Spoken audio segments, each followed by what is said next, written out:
Hello दोस्तों, बहुत बहुत स्वागत है आपका मेरा इस नए वीडियो में।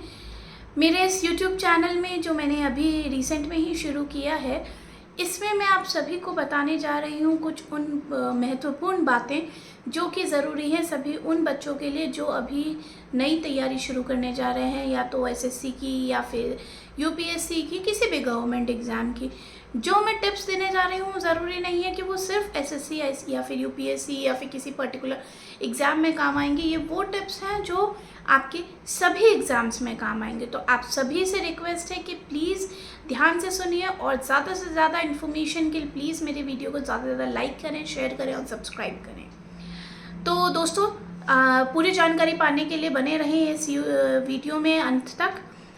जो अब मैं आपसे बात करने जा रही हूँ ये बात है कि मैं आपसे कहना चाहती हूँ कि अगर आपने एग्ज़ाम की तैयारी करनी शुरू करी है, या फिर आप अपनी सेल्फ स्टडी पे काम कर रहे हैं, या फिर आप अभी कोई बड़ी प्रोफेशनल कोचिंग नहीं लेना चाहते हैं, तो दोस्तों आप उसके लिए सबसे पहले अपने जनरल नॉलेज पे काम करें, जैसा कि मैंने अपनी पहली वीडियो में भी बताया था। तो जनरल नॉलेज पे काम करने के लिए आप अपने न्यूज़पेपर को रीड आउट करें, आप अपने इंस्टा या फिर आपको जो अच्छा लगे, जो आप ज़्यादा स्क्रॉल आउट करते हैं, जिसमें आप ज़्यादा टाइम इन्वेस्ट करते हैं, just try to explore more information. जैसे कि मैंने आपको पहले भी बताया था कि हमें ज़्यादा से ज़्यादा काम करना है अपने भारत की इन्फॉर्मेशन पर, इंडिया की इन्फॉर्मेशन तक। सबसे पहले हम बात करते हैं इंडिया की हिस्ट्री की, एंशंट हिस्ट्री की। उसके बाद बात करते हैं मिडिवल हिस्ट्री की, या फिर उसके बाद बात करते हैं हम मॉडर्न हिस्ट्री की। एक बार ये सारा हिस्ट्री जानने के बाद आप अपने आप लेकर आइए अपने आप को एनवायरमेंटल चेंजेस पे। हमारे भारत में किस तरीके के एनवायरमेंटल चेंजेस हैं, सीजन्स हैं, कैसे फॉर्मेशन हुआ, क्या क्या लेयर्स है एटमॉस्फेयर की, किस तरीके से वो वर्कआउट करती हैं, इन सब पे काम करना शुरू कीजिए। उसके बाद आता है हमारे पास टॉपिक इकोनॉमिक्स। हमारे भारत की जो इकोनॉमिक्स हैं उसके बारे में हमें बात करनी है।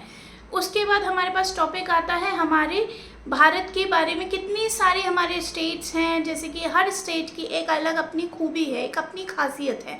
हमारे देश को डाइवर्सिटी कंट्री क्यों कहा जाता है, क्यों हमारे देश में इतने सारे लैंग्वेजेस हैं, क्यों हमारे देश में इतने सारे धर्म हैं, क्यों हमारे देश में इतने सारी चीज़ों को महत्वपूर्ण मनाया जाता है।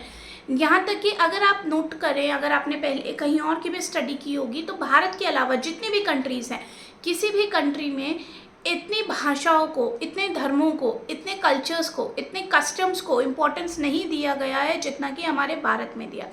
तो ऐसा क्या खास है हमारे भारत में जो हमारे भारत के पास इतनी सारी चीज़ें हैं। और हमारे भारत जो है डेमोक्रेटिक कंट्री कहलाया जा रहा है, तो क्यों कहलाया जा रहा है, क्या रीज़न है इसके पीछे। हमारे यहाँ जो पंचायत सिस्टम है, उस पंचायत सिस्टम का क्या रीज़न है, जिला परिषद है, या हमारे यहाँ जितना भी पंचायत सिस्टम कंटिन्यू होता है उसका क्या रीज़न है और क्या पर्पज़ है, क्या पैटर्न फॉलो करता है पंचायत सिस्टम, क्यों ज़रूरी है पंचायत सिस्टम हमारे यहाँ। और जो पंचायत सिस्टम में एक वर्ड है जिसको कहते हैं पटवारी, क्या रोल है पटवारी का, क्या करता है पटवारी हमारे लिए, हमारी लैंड जितने भी रिकॉर्ड्स हैं, कैसे क्या चीज़ें मेंटेन करता है पटवारी। या फिर हम बात करें अपने क्रॉप्स के बारे में, हमारे देश में हर स्टेट में हर नए अलग क्रॉप्स ग्रो करते हैं, तो क्या रीज़न है, कहाँ पर फर्टाइल लैंड है, कहाँ पर अच्छा लैंड है, कहाँ पर डेजर्ट्स हैं, क्यों हैं डेजर्ट्स। या फिर हमारे यहाँ जितने भी एनिमल्स हैं, क्या उनकी क्या क्वालिटी है, क्या किस तरीके से वहाँ पर अडेप्टेशन करते हैं हर एनिमल, हर लिविंग बीइंग अपना adaptation according to their life circle या फिर अकॉर्डिंग टू देयर एनवायरनमेंट करता है। So how will they do that, हमें ये भी पढ़ना है।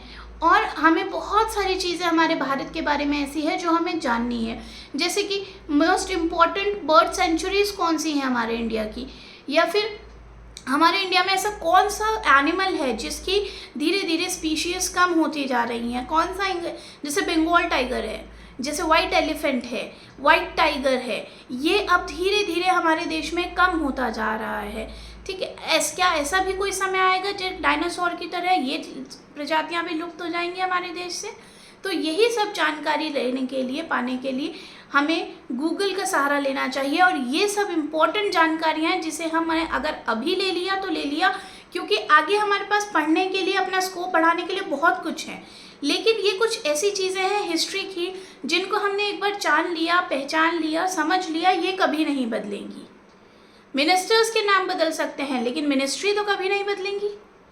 तो जो हमारा बीत चुका है, जो हमारा पास्ट में, हिस्ट्री में बीत चुका है, उसको याद रखने में हमें कोई दिक्कत नहीं है, उसको हम एटलीस्ट रीड आउट कर सकते हैं।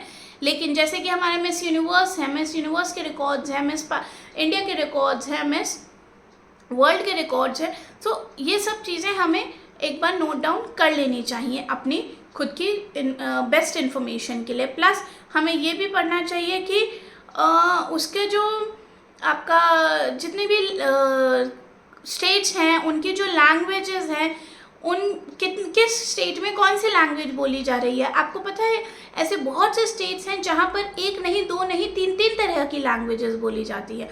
तो हमें वो सबसे इम्पोर्टेंट फाइंड आउट करना है। तो यही सब कुछ चीज़ें हैं, जानकारी हैं जो आप सबके, मैं श्योरिटी कहती हूँ, आप सबके काम आएंगी और ज़रूर काम आएंगी। तो आप लोगों से रिक्वेस्ट है, तो प्लीज़ इस वीडियो को ज़्यादा से ज़्यादा फॉलो करें, लाइक करें, शेयर करें और प्लीज़ मुझे कमेंट करें और मुझे बताएं कि आप क्या क्या मुझसे पूछना चाहते हैं, जानना चाहते हैं। और भी बहुत सारी चीज़ें हैं मेरे पास, ज़रूर जल्दी ही मैं आप लोगों के लिए एक नई वीडियो लेकर आऊँगी। Thank you so much.